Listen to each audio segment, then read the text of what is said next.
The hammer slipped from Brennan Voss's calloused fingers and clattered against the anvil, his vision swimming as fever pulled him down toward the dirt floor of his forge.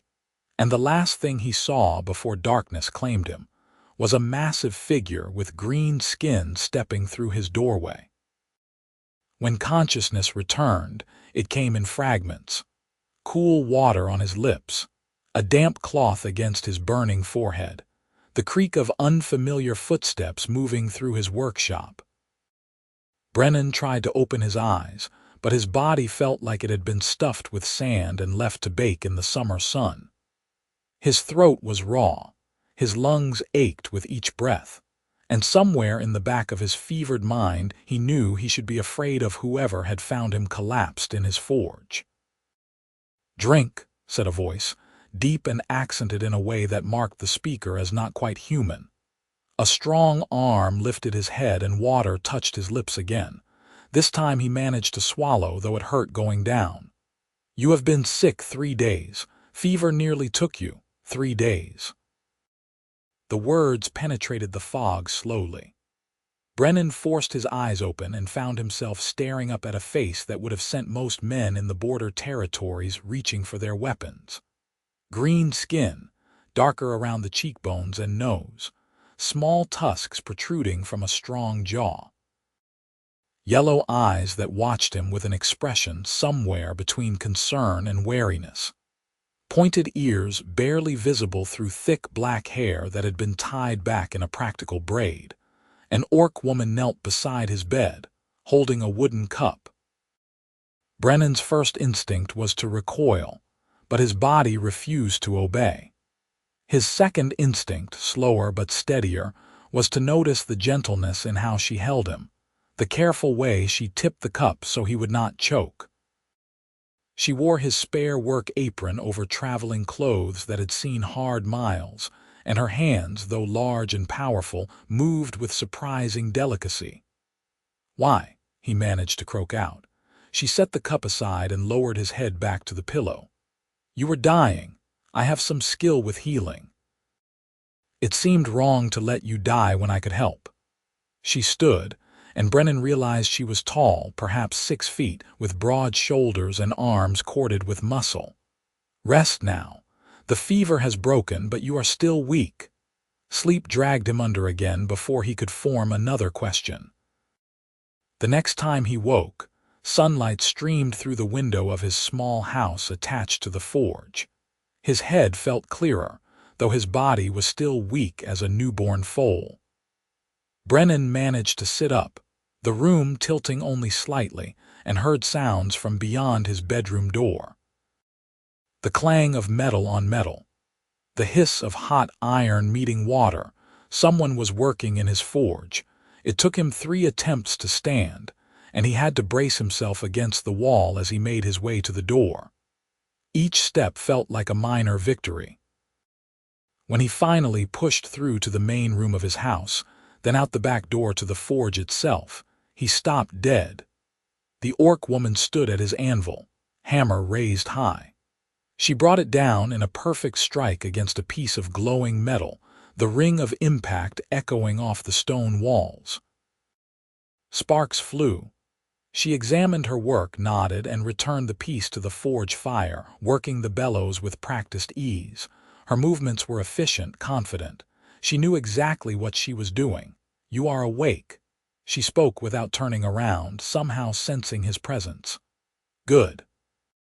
You should eat. There is broth on the hearth." "You are working my forge," Brennan said, his voice still rough. "Yes." She pulled the metal from the fire again, studying the color. "You had 3 unfinished orders hanging on your wall. The farmers need their tools before planting season. Someone had to finish them." Another strike with the hammer, precise and powerful. "Unless you object," Brennan moved closer, drawn by professional curiosity despite his weakness. She was making a plow blade and doing it well. The metal was heating evenly, her strikes landing exactly where they needed to be. He had been a blacksmith since he was 14 years old, trained by his father and grandfather before him, and he could recognize skill when he saw it. "Where did you learn smithing?" he asked. "My father was a weapons maker for our clan. I worked his forge from the time I could lift a hammer." She dunked the blade in the water trough, steam rising in a great hissing cloud. "Then I was cast out, and I have been traveling ever since, taking work where I can find it." "Cast out why?" Her yellow eyes finally met his, and something flickered in their depths. Pain, perhaps, or anger. "I refused to kill a human child I found lost in the woods. I brought her back to the nearest human settlement instead of taking her head as a trophy. My clan called me weak. Corrupted by human sentiment, they gave me 1 day to leave their territory." The casual way she spoke of such cruelty made it worse somehow. Brennan found himself moving to the bench against the wall, sitting down before his legs gave out. "How long ago?" 2 years. "I have been wandering the border territories, staying away from both orc lands and human cities. 2 orc for humans, 2 human for orcs." She returned to her work, examining the plow blade before setting it aside to cool. "I came to your forge hoping for work, or perhaps just a night in your shed. I found you unconscious instead, and you stayed. You were dying," she repeated, as if that explained everything. "I am called Grukka, Brennan." He watched her move through his workspace with the ease of someone who knew their craft intimately. "How did you know what orders needed finishing?" "You keep good records. Papers on the wall, each marked with a name and date promised. The plow blade for Farmer Hendricks due 5 days ago, the horseshoes for the stable master due yesterday, the cooking pot for the widow Ellis due tomorrow." Grukka pulled out the next piece, a half-formed horseshoe. "I thought if I finished them, you would not lose your customers when you recovered." If he recovered, she meant. Brennan recognized the fever he had suffered. Lung fever, the same that had killed his mother 3 winters past. He was lucky to be alive, and the only reason he was alive was because this orc woman had chosen to save him instead of walking away. "Thank you," he said quietly. Grukka's hand stilled on the hammer. She looked at him again, and this time her expression was pure surprise. "You thank me. You saved my life and kept my business from failing. Yes, I thank you. I am an orc. I can see that." Brennan felt a smile tug at his lips despite his exhaustion. "You are also apparently a better blacksmith than most men I have known." Something shifted in her face, a softening around her eyes. "Go eat your broth, Brennan the blacksmith. You are still weak. I will finish the horseshoes and then make you something more substantial for dinner." He wanted to argue, to assert that this was his forge and his home, but his body had other ideas. The walk from his bedroom had depleted what little strength he had regained. So instead, Brennan returned to his house and found the promised broth warming by the fire. It was good, rich with herbs and bone marrow, the kind of thing that took hours to make properly. She had been taking care of him for 3 days, feeding him, keeping him alive, and working his forge so his reputation would not suffer. Brennan ate the broth slowly, listening to the familiar sounds of metalwork from outside, and wondered what kind of world cast out someone capable of such kindness. Over the following days, a routine emerged. Brennan recovered slowly, his strength returning in increments. At first he could only sit on the bench and watch Grukka work. Then he could stand at the anvil for short periods, guiding her through the particular quirks of his regular customers. Old Hendricks liked his tools weighted a certain way. The stable master needed horseshoes sized specifically for his breeds. The widow Ellis wanted her cooking pot with handles that would not conduct heat. Grukka absorbed every detail, her yellow eyes sharp and attentive. She asked questions that showed genuine understanding of the craft. When Brennan suggested a different approach to shaping a particular hinge, she tried it immediately, then nodded when she saw the improvement. "You have good instincts," she said, handing him the cooled hinge to examine. "Your father taught you well, my father and grandfather both. Voss men have been blacksmiths for 6 generations. Brennan ran his thumb along the hinge, checking for flaws. "My grandfather used to say metalwork is like music. The hammer is your instrument and you have to listen to what the iron tells you. My father said something similar. He said metal has memory. If you force it, it will break. If you listen, it will tell you how it wants to be shaped." Grukka reached for the next piece of raw iron from his stock, though he was usually talking about swords, not farm tools. "Do you miss it, making weapons?" Her hands stilled. "Sometimes. There is artistry in a well-balanced blade that you do not find in a horseshoe, but weapons are made for killing, and I have seen enough death." She thrust the iron into the forge fire. "Farm tools help things grow. I prefer that now." Brennan watched her work the bellows, building the heat. She had been living in his home for nearly a week now, sleeping in his spare room, cooking their meals, maintaining his forge. It should have felt strange, having an orc woman so intimately involved in his daily life. Instead, it felt oddly natural, as if she had always been meant to be here. That thought troubled him more than her presence did. The border territories were rough country, populated mostly by farmers and traders who had come seeking cheap land and opportunity. Most folks kept to themselves, too busy surviving to worry much about their neighbors. But they were still human, and centuries of war with the orc clans had left deep scars. Brennan had heard the stories his whole life. Orcs were savage, brutal, incapable of mercy or gentleness. Grukka knelt each evening to tend his small vegetable garden with patient care, talking to the plants as she watered them. She had fixed his leaking roof and mended his torn shirts without being asked. She laughed at his terrible jokes, a deep rumbling sound that made him want to keep trying to amuse her. She was strong enough to snap his spine with her bare hands, yet she moved through his home with careful grace, always conscious of her size and power. Every day she shattered another assumption he had grown up believing. "You are staring," Grukka said without looking up from the fire. Brennan blinked. "Sorry, I was thinking." "About what?" "About how you are nothing like what I was taught to expect from orcs." She did look at him then, her expression unreadable. "And what were you taught to expect? Monsters, killers, creatures without conscience or culture?" He met her gaze steadily. "But you are none of those things." "No." Grukka pulled the iron from the fire and brought it to the anvil, her jaw tight. "I am just an exile who does not belong anywhere." The hammer came down hard, angry. "Too soft for my own people, too frightening for yours." "You do not frighten me. I did it first." "I saw it in your eyes when you woke." Brennan could not deny that. "Fear of the unknown.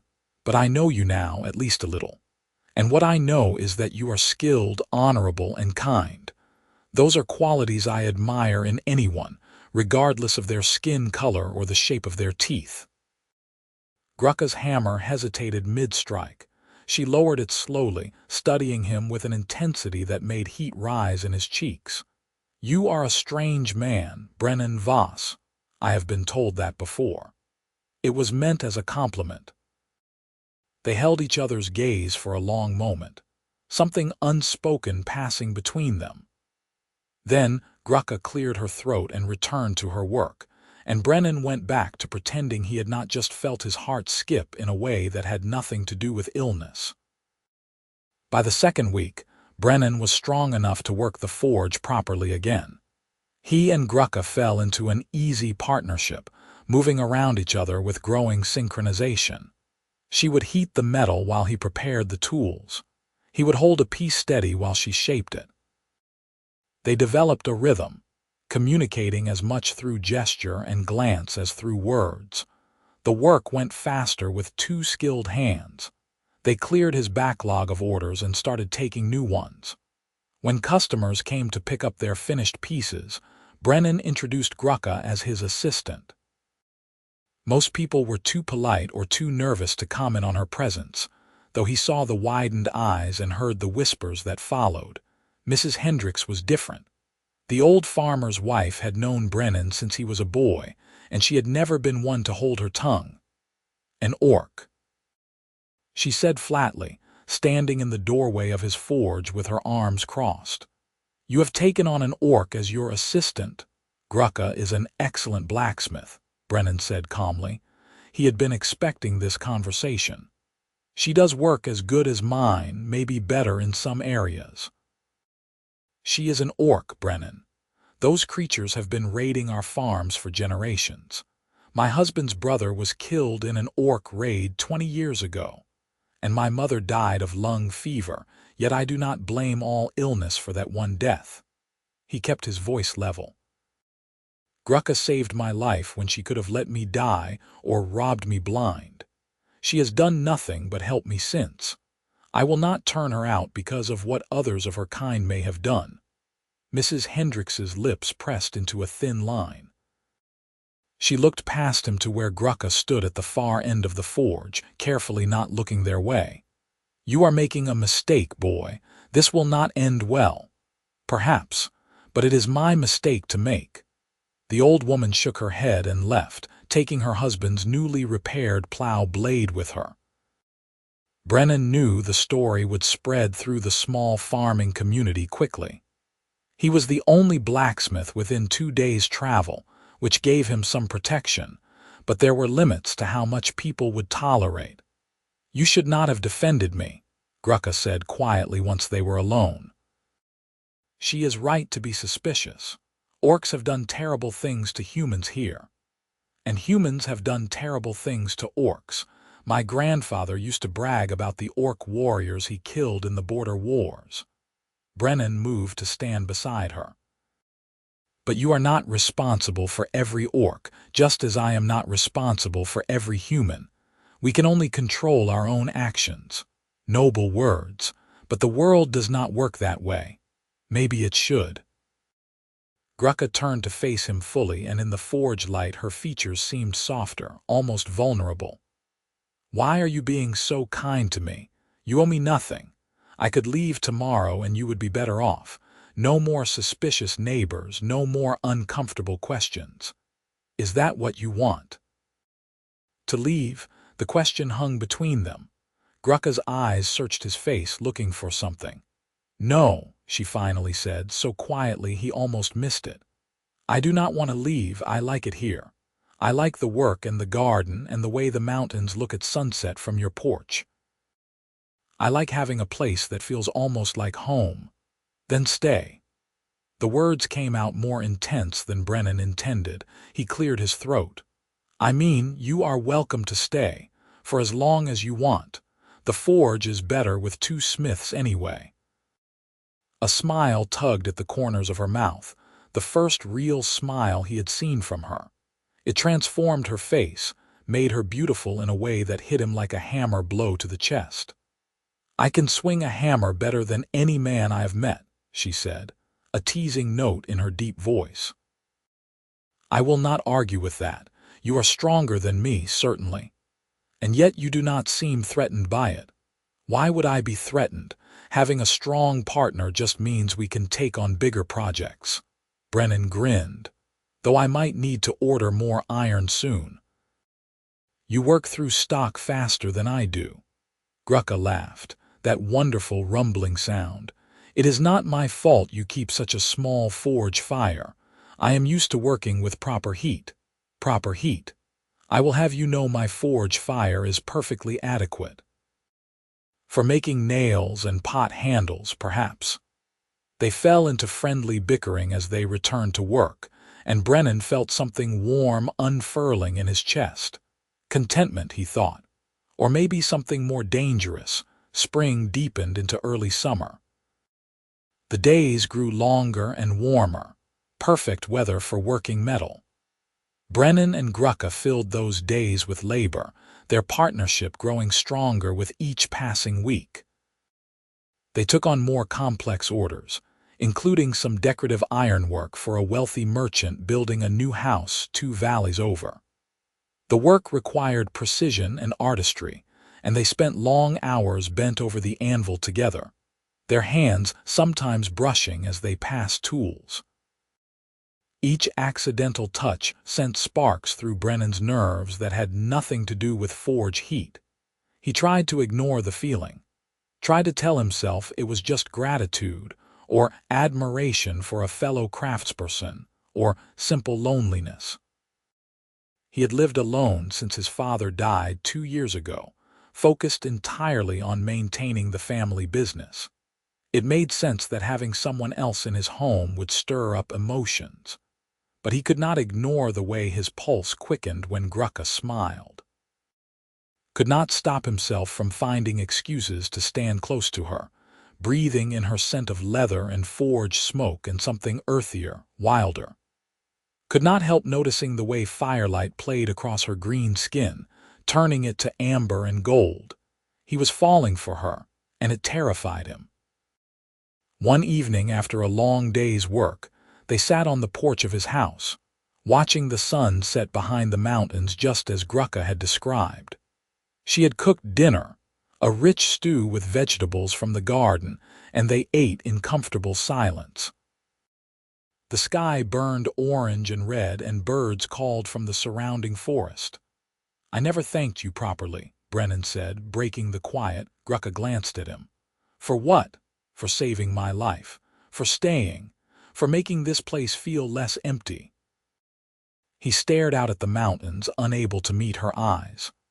"I was existing before you came, not really living, just going through the motions. You reminded me there is more to life than work. You gave me shelter when I had none, a purpose when I was adrift. I think we are even, still." "I am grateful."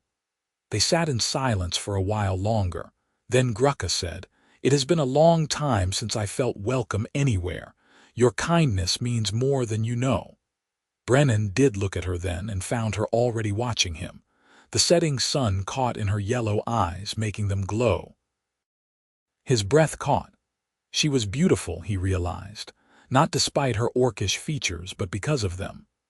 The strong line of her jaw, the proud set of her shoulders, the way her pointed ears caught the light. Everything about her spoke of strength and resilience and hard-won grace. "Grukka," he started, then stopped, unsure what he meant to say. She leaned closer, and he could feel the warmth radiating from her skin. "Yes, tell her," something in him urged. "Tell her how you feel." But fear held his tongue. What if she did not feel the same? What if he ruined the easy friendship they had built? What if the world was right and he was a fool for even imagining something between them could work? "Thank you for dinner," he said instead, the coward's path. "It was delicious." Something flickered in Grukka's eyes, disappointment perhaps, but she sat back and nodded. "You are welcome." The moment passed, and Brennan cursed himself for his weakness. The next morning, trouble arrived in the form of 3 men on horseback. Brennan was in the forge working on a gate hinge when he heard the hoofbeats. He looked up to see the riders approaching his property, and his stomach sank. He recognized them. Martin Teague and his 2 sons, farmers from the next valley over. Martin was known for his temper and his hatred of orcs, stemming from a raid that had killed his wife 15 years past. "Morning, Martin," Brennan called, setting down his tools and wiping his hands on his apron. Grukka emerged from the house behind him, and he heard her sharp intake of breath as she recognized the danger. Martin dismounted, his sons following suit. All 3 men wore weapons openly, swords and axes more suited for war than farming. "Brennan, we need to talk." "About what?" "About the creature you are harboring." Martin jerked his chin toward Grukka. "You have an orc living on your property, working your forge. Folk are talking. They are worried. Grukka is my assistant. She has done nothing wrong. She is an orc. That is wrong enough." Martin's hand rested on his sword hilt. "Those monsters killed my wife, Brennan. You know that. And now you have one living among us like it is natural." Brennan felt his own temper rising but forced it down. Anger would not help here. Grukka was not part of that raid. She was cast out by her own clan for refusing to harm a human child. She has been nothing but helpful since she arrived. Today maybe. But what about tomorrow when her blood calls to her? What happens when she decides to murder us all in our sleep? The older of Martin's sons spat on the ground. You are putting everyone in danger for your own selfish reasons. My own selfish reasons. Brennan took a step forward. She saved my life when I was dying of lung fever. Where were you noble protectors then? We did not know you were sick, boy. If you had, you might have come eventually. She found me, kept me alive, and finished my orders so I would not lose my business. So forgive me if I value her actions over your paranoid fears. Martin's face darkened. Watch your tone. I came here as a courtesy to warn you. The other farmers are talking about taking action if you do not send that creature away. We will not allow an orc to establish herself here. This is my land, and Grukka is under my protection. You are one man, Brennan. Do not make this harder than it needs to be. Before Brennan could respond, Grukka stepped forward, moving past him to face the three men directly. She stood tall, unafraid, though Brennan could see the tension in her shoulders. I will leave, she said clearly. I have no wish to cause trouble for Brennan or anyone else. Give me 1 hour to gather my things and I will be gone. No, the word burst from Brennan before he could stop it. You are not leaving. She looked back at him, her expression pained. Brennan, be reasonable. They will not rest until I am gone, and they will hurt you to get to me. I will not allow that. And I will not allow them to drive you away because of bigotry and fear. Martin laughed, a harsh sound. Bigotry? Boy, you are defending a monster. When she turns on you, remember this conversation. Remember we tried to warn you. She will not turn on me. You cannot know that. Yes, I can. Brennan moved to stand beside Grukka, his shoulder brushing hers. Because I know her character. I have watched her work with dedication and precision. I have seen her kindness in how she tends the garden and cares for injured birds she finds. I have witnessed her honor in refusing orders that would compromise her principles. He met Martin's eyes squarely. Those are not the traits of a monster. Those are the traits of a good person, and I will not abandon her. Silence fell over the yard. Martin stared at him as if he had grown a second head. His sons exchanged glances, uncertain. Grukka stood frozen beside him, hardly breathing. You are a fool, Martin finally said, and you will regret this. Come on, boys, we have wasted enough time here. He mounted his horse, his movements sharp with anger. When she betrays you, do not come crying to us. The three men rode away, leaving dust and tension in their wake. Brennan watched until they disappeared down the road, then turned to find Grukka staring at him with wide eyes. You should have let me go, she said, her voice unsteady. Now they will come back and there will be violence. I am not worth that. Yes, you are. Brennan, I meant what I said, every word. He reached out, hesitated, then took her hand. It was warm and rough with calluses that matched his own. You belong here, Grukka. This is your home now if you want it to be, and I will not let anyone drive you away. Her fingers tightened around his, and he saw something fierce and tender kindle in her eyes. Why? Why would you risk so much for me? The question hung in the air between them, weighted with possibility. This was the moment. The fear still coiled in his gut, whispering warnings, but it was drowned out by something stronger. Something that had been growing since the day he woke to find her caring for him. Because I care about you, Brennan said, the words feeling both inadequate and overwhelming. More than I have cared about anyone in a long time, maybe more than I have ever cared about anyone. You are strong and skilled and kind, and when I imagine you leaving, it feels like losing part of myself. He swallowed hard. I am falling in love with you, Grukka. Perhaps I already have fallen. And I know it is complicated and dangerous, and the whole world will tell us it is wrong, but I cannot help how I feel." She was staring at him with her mouth slightly open, her tusks just visible. For a horrible moment, he thought he had made a terrible mistake, that she would pull away and confirm all his fears. Then she moved, closing the distance between them, and her free hand came up to cup his face with a gentleness that stole his breath. "I thought I was alone in this feeling," she said, her voice thick with emotion. "I have been falling for you too and hating myself for it. You are human. I am orc. It is forbidden by both our peoples. But when you defended me just now, when you stood beside me against them—" Her thumb brushed across his cheekbone. "I cannot hide it anymore. I love you, Brennan Voss. You who saw past my skin to the person beneath. You who treated me as an equal when the world told you I was lesser. You who made me believe I could have a home again." Brennan raised his own hand to cover hers, his heart threatening to beat out of his chest. "Then stay, please. Whatever comes, we will face it together." "Together," she repeated, testing the word. Then she smiled, and it was like sunrise after a long night. "Yes, together." They stood there in the yard, hands clasped, and Brennan felt something settle into place inside him. This was right. The world could think what it wanted, but he knew the truth. He had found something precious, and he would fight to keep it.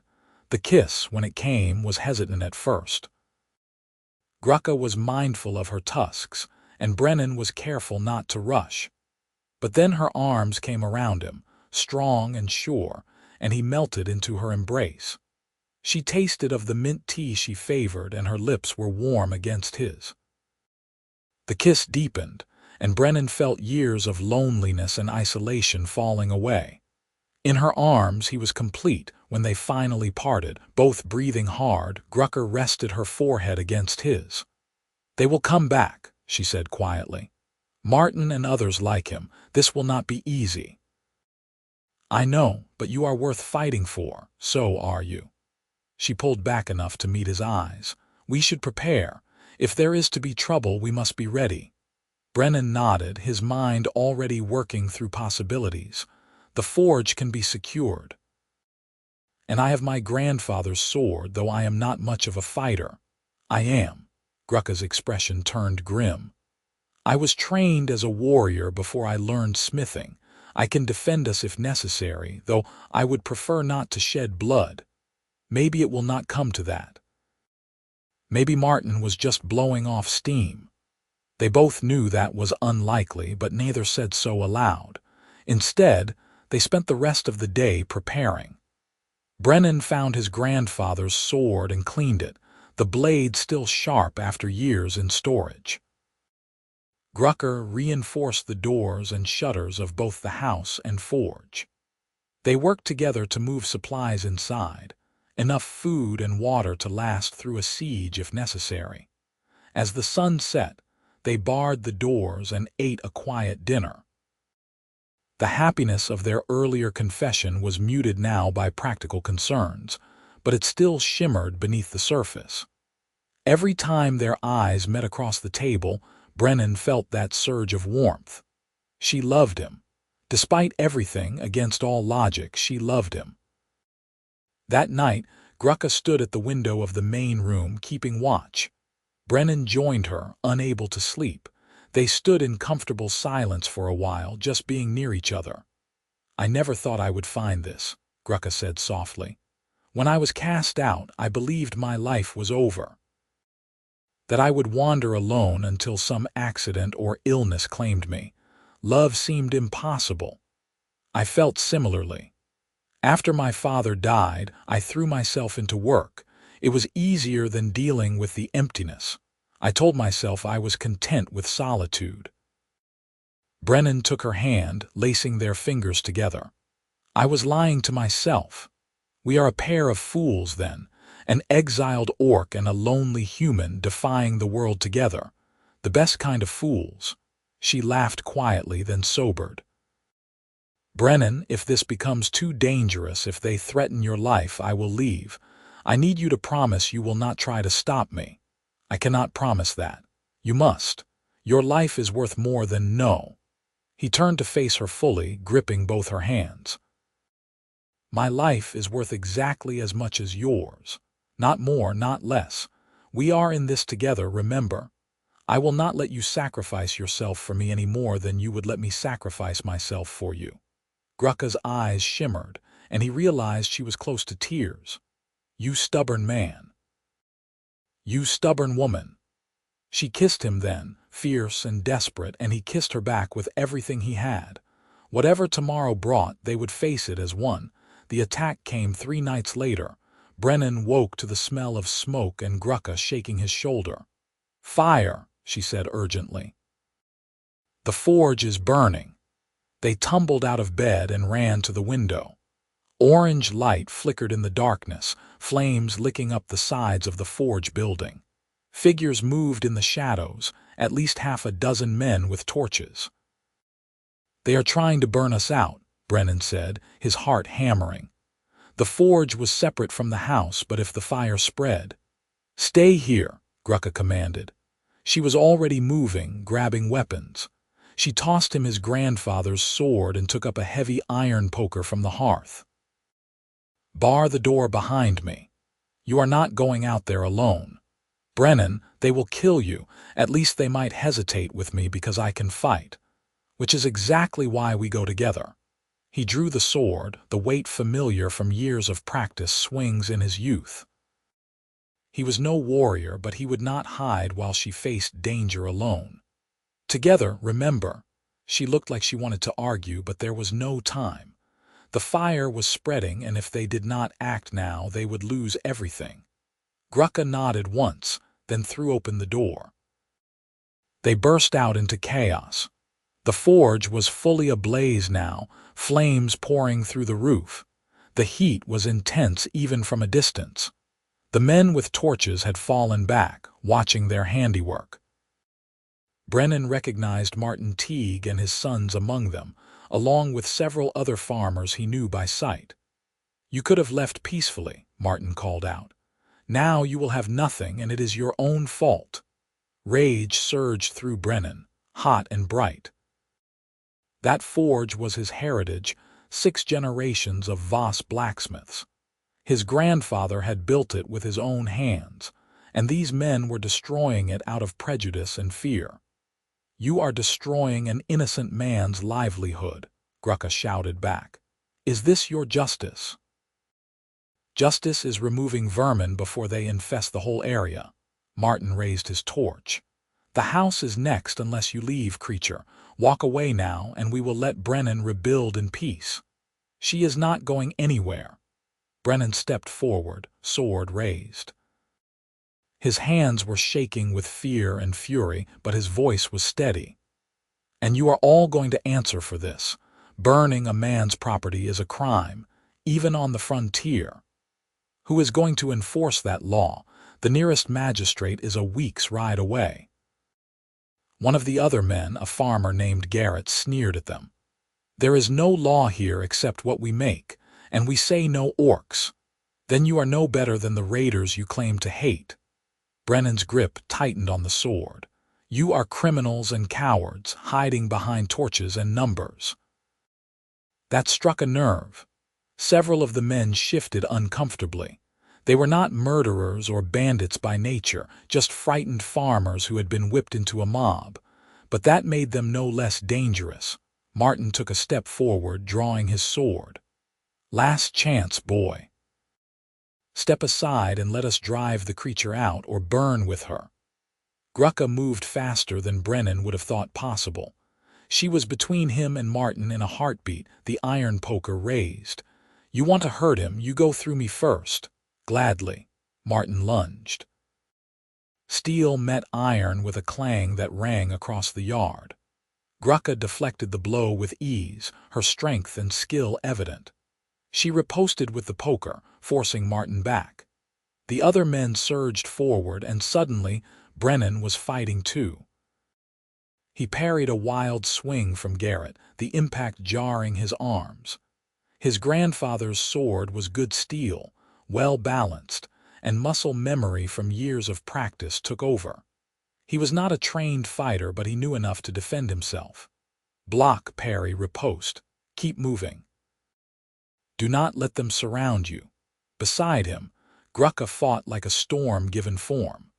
The iron poker whirled in her hands, striking weapons aside and driving men back. She was not trying to kill, Brennan realized.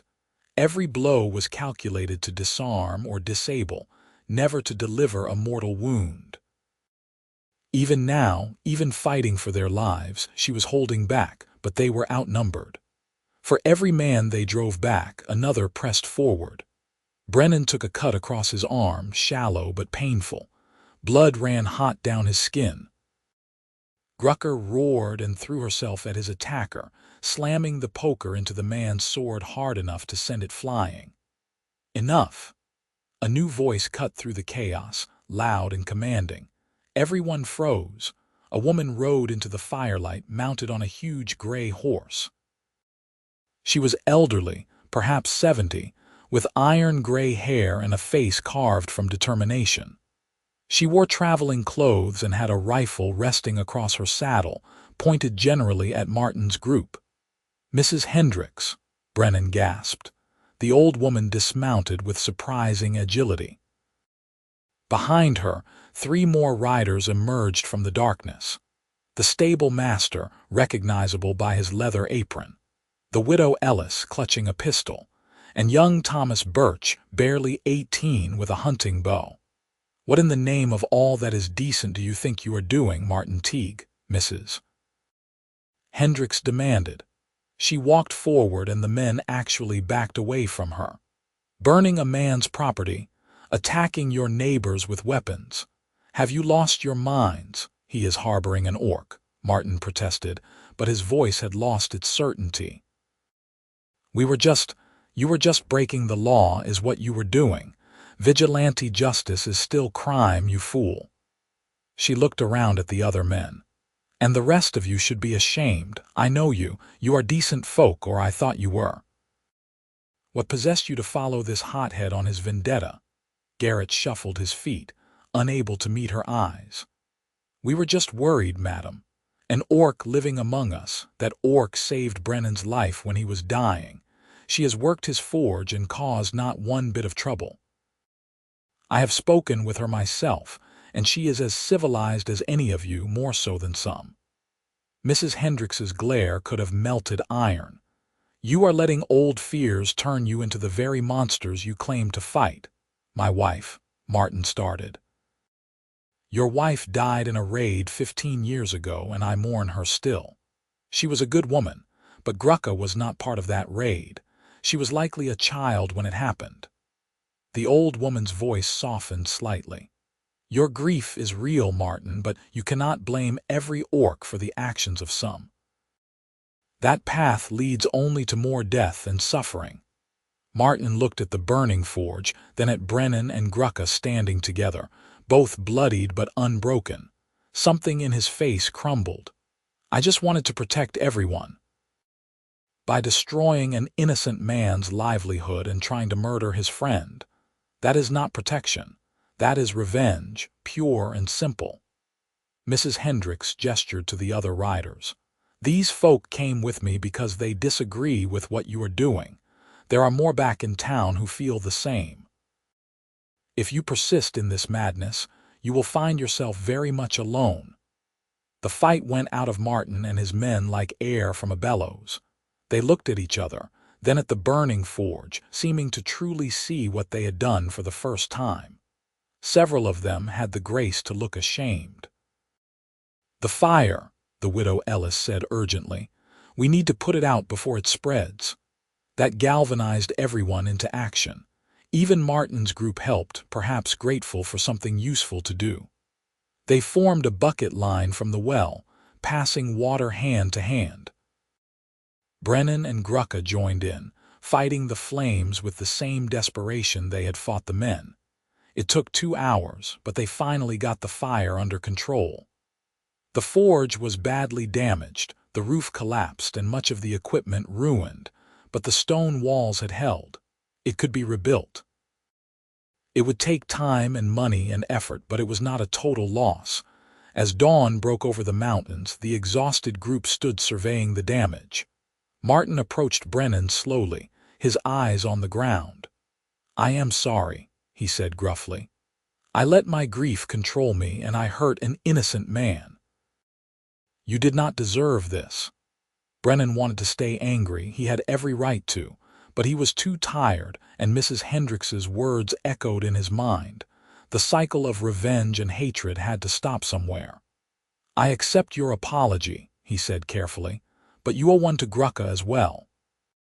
Martin looked at the orc woman who stood watching with wary eyes. This clearly cost him something, but he managed it. "I am sorry. You were not part of the raid that killed my wife. I had no right to treat you as if you were." Grukka studied him for a long moment. Then she nodded once, a sharp gesture. "Your apology is accepted, but if you come at us again, I will not hold back. Understood? Understood." Mrs. Hendricks clapped her hands together. "Good.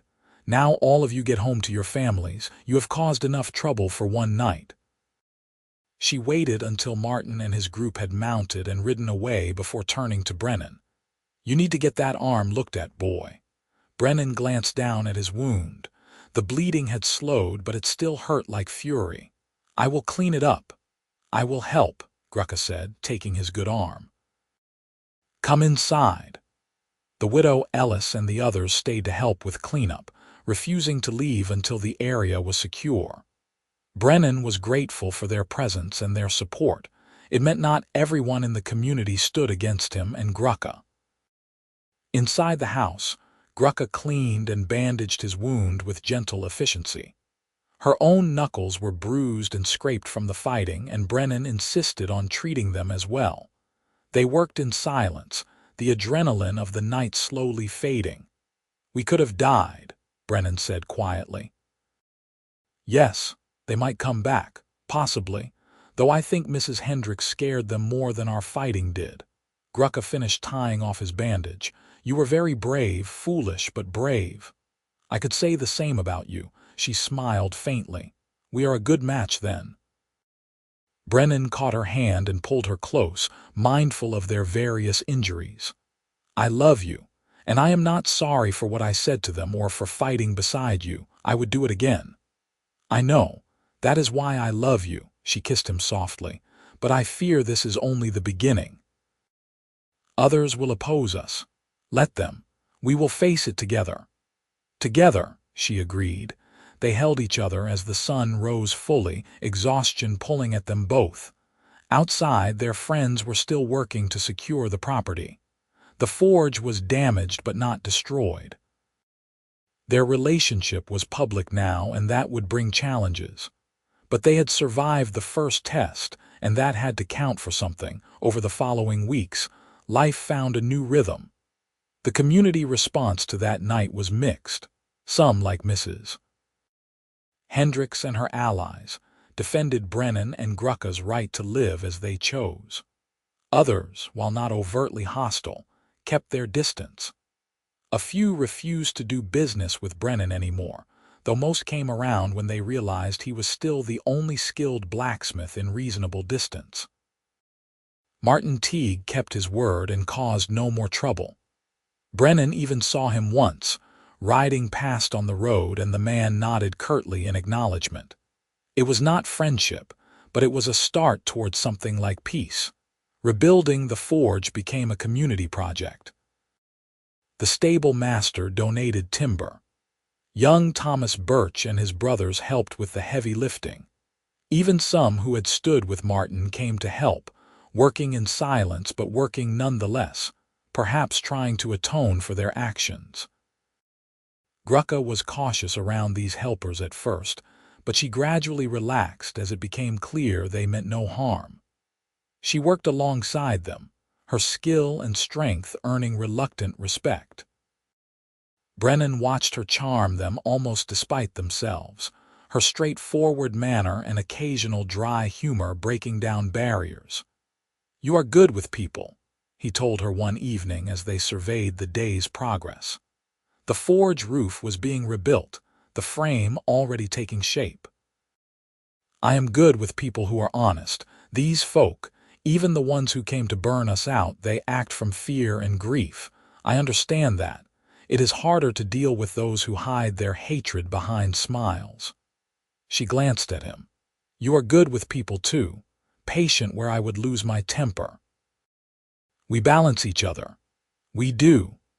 The forge was functional again within a month, though some of the finer tools took longer to replace. Brennan and Grukka fell back into their work partnership, the rhythm of hammer and anvil a comfort after the chaos. Orders came in steadily, and their reputation grew. People began speaking of the blacksmith and his orc partner as a team, the distinction between them blurring. It was Mrs. Hendricks who asked the question that had been on Brennan's mind for weeks. She came by on a warm summer afternoon, ostensibly to pick up a repaired gate latch, but Brennan suspected she had other motives. "So when are you two getting married?" she asked bluntly, watching Grukka work the bellows. Brennan nearly dropped the horseshoe he was holding. We have not, you live together, worked together, fought off a mob together, and unless I am losing my eyesight, you are clearly in love. Seems like marriage is the next logical step." The old woman crossed her arms. "Unless you think society's disapproval should stop you." "No, it is not that. I just have not asked her yet." "Why not?" That was the question, was it not? Brennan looked over at Grukka, who had very carefully not turned around but was clearly listening to every word. "I suppose I am afraid she will say no." "That is the stupidest thing I have ever heard you say, boy, and I have known you since you were in diapers." Mrs. Hendricks shook her head. "Ask her properly, with respect and love, and accept whatever answer she gives, but do not let fear make your decisions." She took her gate latch and left, and Brennan was alone with Grukka and a question that suddenly felt overwhelming. "She is not wrong," Grukka said quietly, still facing the forge, "about us being together in all but name. No, she is not. Is that something you want? Marriage?" Brennan set down his tools and moved to stand beside her. "Is it something you want?" Finally, she turned to face him, and her eyes were vulnerable in a way he rarely saw. In orc culture, bonding is simple. Two people who wish to be together declare it before witnesses, and they are bound. No ceremony, no ritual, just choice and commitment. She reached for his hand. "But I am no longer part of orc culture, and you are human. I do not know what marriage means to your people." "It means choosing each other, publicly and permanently. It means building a life together, legally recognized and protected." Brennan squeezed her fingers.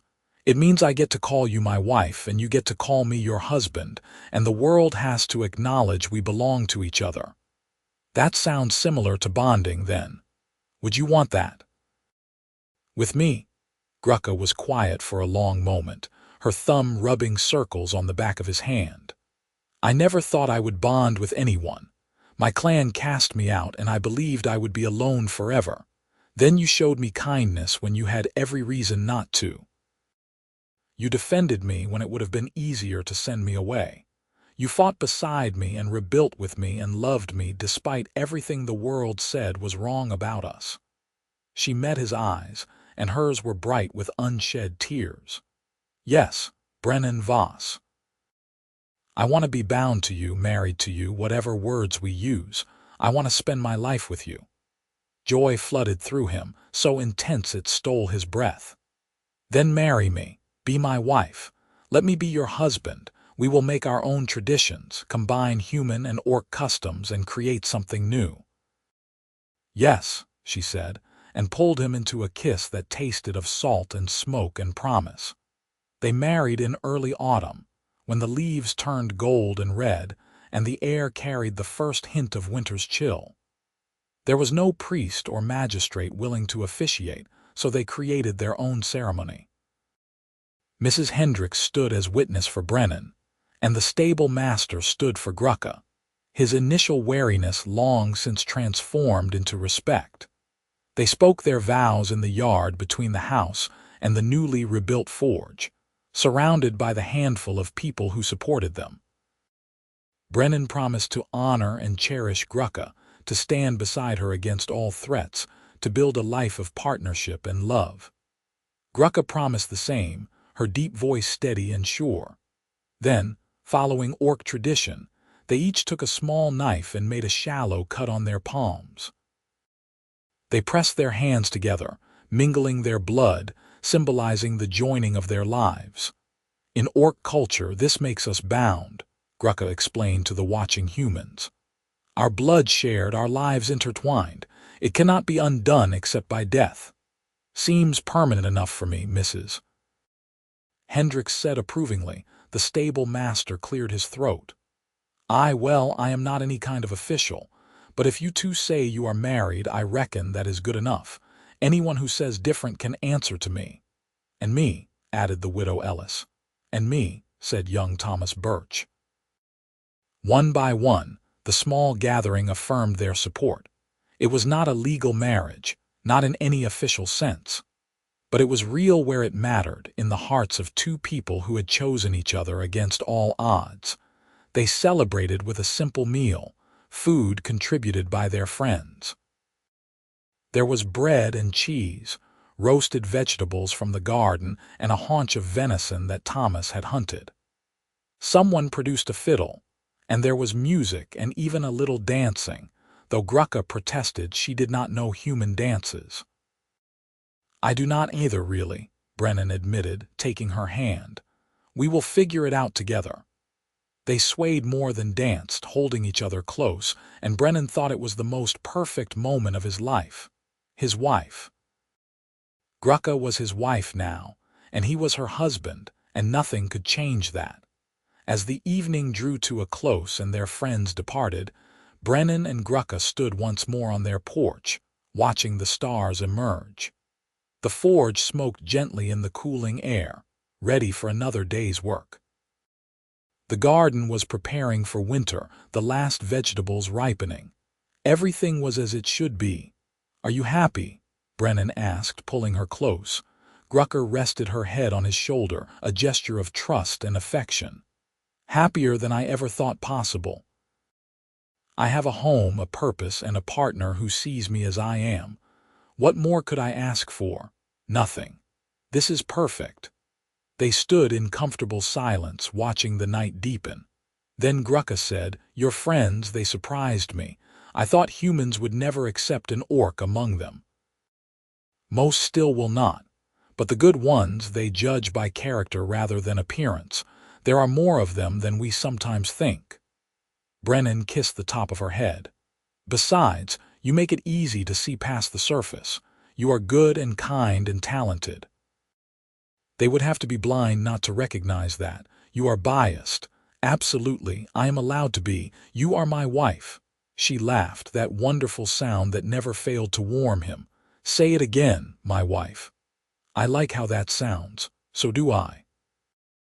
Winter came gradually to the mountains, snow falling in soft blankets that muted the world. Brennan and Grukka worked the forge through the cold months, the heat welcome against the chill. They took orders for tools and hardware, building their reputation and their savings. In the evenings they sat by the fire, Brennan often reading aloud while Grukka worked on various projects. She was carving something from wood, Brennan noticed, but she kept it hidden when he tried to peek. It is a surprise, she said, swatting his hand away. You will see when it is finished. Not even a hint. No, be patient, husband. The word still sent a thrill through him every time she said it. Husband. He was her husband and she was his wife, and despite everything the world had thrown at them, they had made it work. Spring returned eventually, as it always did. The snow melted, the garden began to sprout, and work picked up as farmers prepared for planting season. Brennan and Grukka were busy from dawn to dusk, but it was satisfying work, made better by doing it together. One evening in early spring, Grukka presented him with her finished project. It was a carved wooden plaque, about a foot square, with words burned into the surface in careful script. Voss and Voss, blacksmiths, it read. Below that, in smaller letters, all work done with skill and honor. Brennan traced the letters with his fingers, emotion thick in his throat.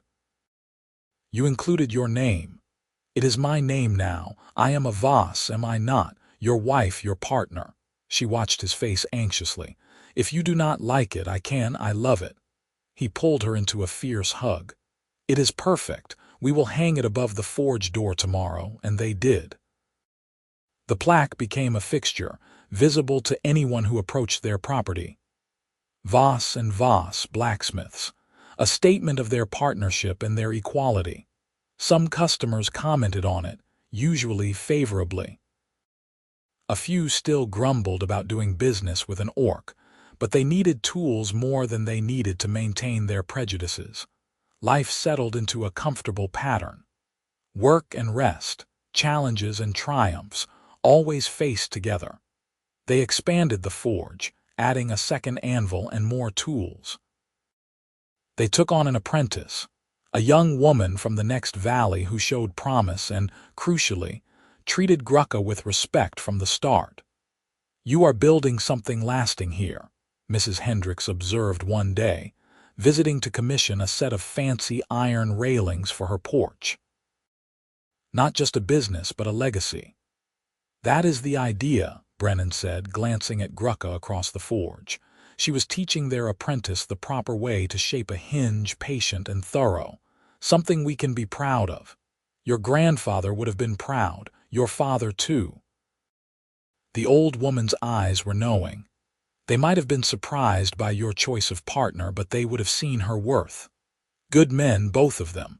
They were. I hope I am living up to their example. You are exceeding it, boy. Building a life based on love and principle rather than just tradition. That takes real courage. She patted his arm. Now stop being sentimental and finish my railings. I want them installed before my daughter visits next month. Brennan laughed and returned to work, but her words stayed with him. Courage. He had never thought of himself as particularly brave, but perhaps that was what love required. The courage to stand for what you believed in, to protect what mattered, to build something new even when the world said it was impossible. As summer arrived again, marking more than a year since he and Grukka had married, Brennan reflected on how much had changed. The community had largely accepted them, or at least tolerated their presence. Their business was thriving. And every day, he woke up beside someone he loved and admired, someone who made him want to be better. One warm evening, they sat on their porch as they so often did, watching the sunset paint the mountains in shades of rose and gold. Grukka's hand rested in his, their fingers intertwined. Do you ever regret it? She asked quietly. Choosing me over an easier life. Brennan did not even have to think about his answer. Never, not for a single moment. You are the best thing that ever happened to me, Grukka. Every challenge we have faced has been worth it. Even when Martin tried to burn down the forge, even then. Because that night also showed us who our real friends were. It brought the community together in unexpected ways, and it proved that what we have is stronger than hate or fear. He raised their joined hands and kissed her knuckles. I would choose you 1,000 times over in any circumstance. She leaned her head on his shoulder, and he felt her relax against him. I love you, Brennan Voss. Thank you for giving me a home. Thank you for giving me a life worth living. They sat together as darkness fell and the stars emerged, one by one, like promises scattered across the sky. The forge sat quiet and ready for tomorrow's work. The garden rustled with growing things. Inside their home, everything they needed waited. Warmth and food and shelter, but more importantly, the life they had built together through determination and love. Brennan thought back to that day when he had collapsed in his forge, fever taking him down, and a green-skinned stranger had stepped through his door. He had been dying, alone and forgotten, his life reduced to mere survival. Grukka had saved him in more ways than one. She had given him not just his life back, but a reason to live it fully, and all it had taken was the willingness to see past centuries of prejudice to the person beneath. To recognize that strength and gentleness could coexist in the same soul. To understand that love did not recognize the boundaries humans drew between themselves and others. "I can swing a hammer better than any man," she had said that first day, and he had seen the challenge in her eyes, the pride and the defiance. He could have turned her away, could have let fear guide him.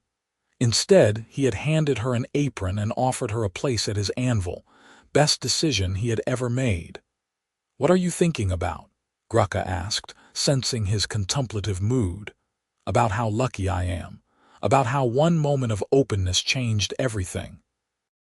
He turned to look at her, this fierce, gentle woman who had become his whole world. "About how I almost missed this because I was too sick to be afraid of you at first," she snorted softly.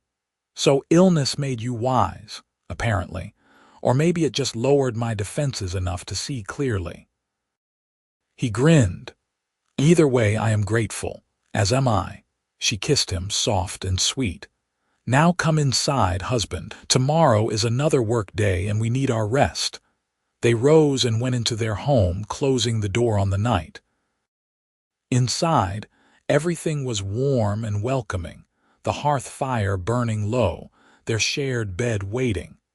This was what they had fought for, this simple domestic peace. The right to love each other openly, to work side by side, to build a future together. As Brennan settled into bed beside Grukka, her strong arm coming around him in a protective embrace, he thought about all the people who had told him this was wrong, impossible, forbidden. They had been wrong. Love was not bound by species or tradition. It was found in the spaces between heartbeats, in shared glances across a forge, in the willingness to stand beside someone when the world stood against them.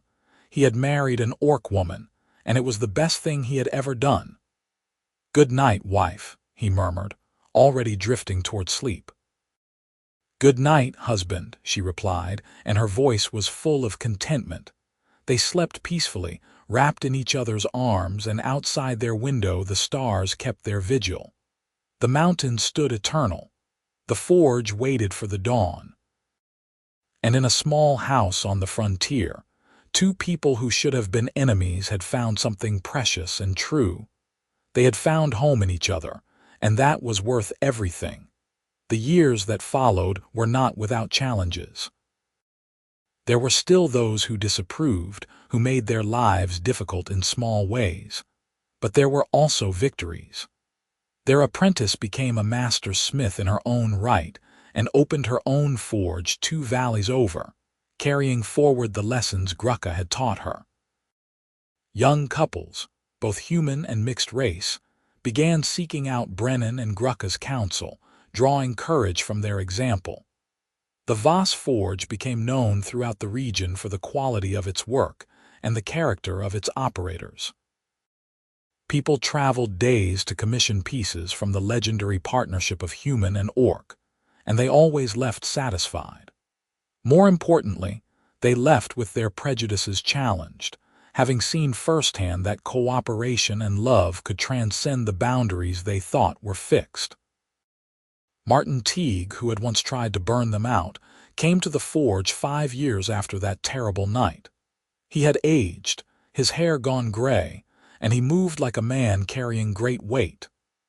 "I owe you a greater apology," he said, standing in the doorway and twisting his hat in his hands. Not just for that night, though that was unforgivable, but for all the years before when I spread hatred and fear about orcs. I taught my sons to hate, and I poisoned the community with my grief. I am sorry. It is not enough, but it is all I have." Grukka studied him for a long moment. Then she set down her hammer and approached him, and Brennan saw Martin fight not to flinch. She extended her hand, palm open. "Your apology is accepted, Martin Teague, again, and this time I believe you mean it." He shook her hand, tears in his eyes. "Thank you. I do not deserve your forgiveness." None of us deserve the grace we are given. We can only try to earn it through our actions going forward. She released his hand and stepped back. How are your sons, grown now? One married, one looking to marry. I am trying to teach them better than I was taught. To judge people as individuals, not as categories. He looked between her and Brennan. You too, you are proof that I was wrong about everything. I want you to know that. We appreciate that, Brennan said, and we appreciate you coming here to say it. Martin left shortly after, but his visit meant something. It meant change was possible, even in those most set in their ways. It meant their example was having an effect beyond their small corner of the world. As autumn arrived again, marking 10 years since Grukka had first walked through his forge door, Brennan stood with his wife watching the sunset. It was their tradition, this evening ritual, and it never grew old. The light, the peace, the simple joy of being together. 10 years, Grukka said, echoing his thoughts. It feels like both forever and no time at all. I know what you mean. I cannot imagine life without you, yet I remember clearly what it was like before. Empty, she said. Exactly. She turned to face him, and in the fading light her green skin glowed like jade. I want you to know something, Brennan Voss. These have been the best years of my life. You gave me back everything I thought I had lost when my clan cast me out. Purpose, home, family, love. I am happier than I ever dreamed possible. You gave me the same, he said, cupping her face in his hands. You are my partner, my wife, my best friend. Every day with you is a gift. They kissed as the sun disappeared behind the mountains, the sky blazing one last time before darkness fell.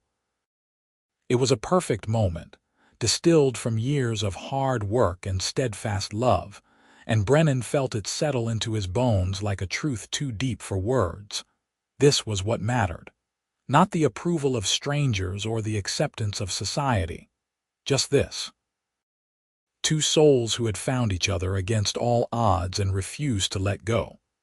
Two smiths who had forged something more lasting than any metal, a bond that would endure as long as they both drew breath. Come on, Grukka said, taking his hand. Let us go inside. I have a surprise for you. Another carved sign, better. She led him into the house, and there on the table sat a small cradle beautifully made from oak and ash. Brennan stared at it, his mind racing to catch up. Grukka, is this are you? She nodded, her smile bright enough to light the room. Yes. In spring, we will be 3 instead of 2. I wanted to tell you at sunset in our special place, but I could not wait any longer. Brennan pulled her into his arms, overwhelmed by joy so intense it bordered on pain. A child. They were going to have a child. A son or daughter who would grow up knowing both human and orc heritage, who would be proof of everything they had fought for. I love you, he said, his voice breaking. I love you so much. And I love you. She held him tight, this woman who had changed his entire world. Our child will grow up knowing what real love looks like, knowing that differences do not matter when hearts are true, knowing that courage and kindness can overcome any obstacle. They will grow up in a forge, learning to create rather than destroy. They will grow up with 2 parents who will fight for them against anything. They will grow up happy, Brennan said, and knew it was true. That night they talked late into the evening, making plans and sharing hopes. Names were debated. Arrangements for the forge were discussed. Questions about the future were raised and answered as best they could.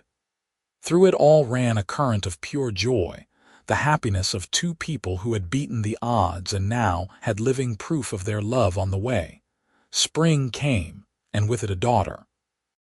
They named her Kara, a name that worked in both human and orc tradition. She was born with green-tinged skin, softer than her mother's but definitely present, and the smallest tusks that would grow more prominent as she aged. Her eyes were brown like her father's, and she had her mother's pointed ears. She was perfect, a bridge between two worlds. The community rallied around them in ways Brennan had not expected. Mrs. Hendricks brought baby clothes and advice. The widow Ellis cooked meals for a week so Grukka could rest. Even Martin Teague sent a gift, a carved wooden horse for when the child was old enough to play. "Your daughter will grow up better than we did," Mrs. Hendricks said, holding baby Kara with practiced ease. "She will not see the divisions we fought over. She will just see people." "That is the hope," Grukka said, watching her daughter with fierce love. As Kara grew, that hope proved true. She toddled around the forge, fearless and curious, learning the names of tools before she could properly talk. She helped in the garden, her small hands patting soil over seeds. She knew no prejudice, saw no reason why her mother being orc and her father human should matter. To her, it was simply how things were. Other children her age were the same. They played together without the baggage of their parents' fears. A new generation was rising, one that judged people by their character rather than their heritage. It was not universal, but it was a start. Brennan and Grukka continued their work, the forge ringing with the sound of their labor. Kara grew up to that sound, learned to swing a hammer herself by the time she was 8. She had her mother's strength and her father's patience, and she promised to be an exceptional smith in her own right. "I can swing a hammer almost as good as you, Mother," she said proudly one day, showing off her work. Grukka examined the bent nail her daughter had been practicing on and smiled. "Better than me at your age. You have good form. Keep practicing." "Will I be a blacksmith like you and Father?" "That is for you to decide. But if you choose that path, we will teach you everything we know." Kara beamed and ran off to practice more, and Grukka turned to find Brennan watching with misty eyes. "What?" she asked. "Just thinking about where we started and where we are now. A decade and a half ago, I was dying alone in this forge. Now I have a wife I adore, a daughter I love beyond measure, a business that thrives, and a community that mostly accepts us. It is more than I ever dreamed possible. You changed your whole life by taking a chance on an orc stranger. Best gamble I ever made." He crossed to her and pulled her close, kissing her forehead. "Thank you for walking through my door that day. Thank you for handing me an apron instead of a weapon."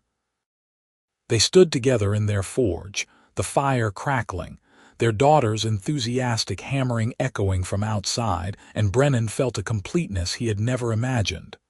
This was home. This was family. This was love in its truest form. The story of the human blacksmith and his orc wife spread far beyond their small corner of the frontier. It became a tale told to children, a lesson that love could bridge any divide. Some versions were romanticized, others were more accurate, but all carried the same message. Courage, kindness, and an open heart could change the world. And in a small forge in the mountains, two smiths worked side by side, hammering out not just metal but a future where differences were celebrated rather than feared. Where strength came in many forms, and the truest measure of a person was found in their actions rather than their appearance. Brennan Voss had been dying when an orc woman walked into his life. She had saved him, and in doing so, had saved herself. Together they had built something beautiful from the raw materials of hope and determination and love. It was a story worth telling, and they lived it every day.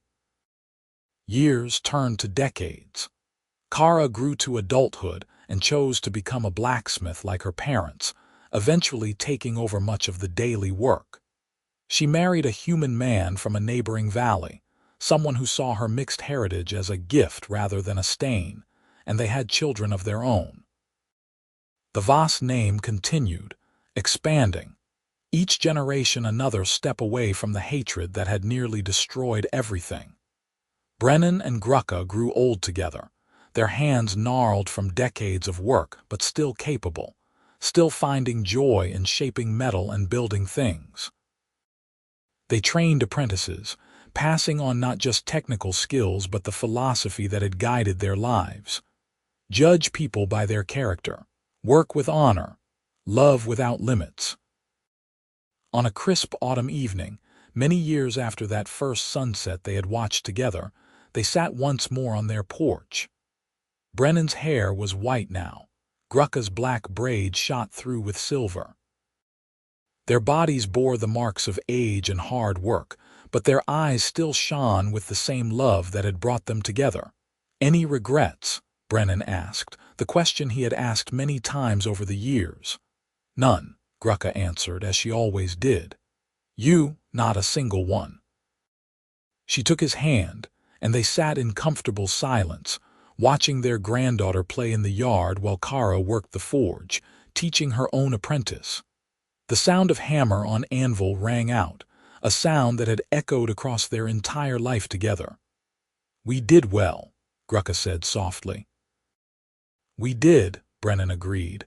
"We built something that will last, not just the forge, the family, the example, the proof that it can work, all of it." He squeezed her hand gently. "Thank you, Grukka Voss, for everything. Thank you, Brennan Voss, for seeing me when others would not. For loving me when the world said you should not. For building this life with me." They sat until the stars emerged, as they had done thousands of times before, and Brennan felt a peace so profound it was almost tangible. Whatever came next, whatever challenges remained, he had lived a good life. A life full of love and purpose and meaning. A life that proved the cynics and the bigots wrong. He had married an orc woman, and it was the best decision he ever made. The night deepened, and eventually they rose and went inside, leaning on each other for support as they had for so many years. The forge fire banked low, ready for tomorrow. The mountains stood eternal. And in a home built on love and defended with courage, two old smiths settled in for the night, grateful for every moment they had been given. Their story was complete, a tale of love conquering fear, of hope triumphing over hatred, of two people who refused to let the world tell them who they could or could not be. It was a story that would be told for generations, inspiring others to take their own leaps of faith, to stand up for what they believed in, to love without limits. And it all started with a simple choice: to see the person rather than the stereotype, to offer help rather than harm, to say yes when the world demanded no. Brennan Voss had handed an orc woman an apron instead of turning her away, and in doing so, he had found everything he never knew he needed. It was, in the end, as simple and as profound as that.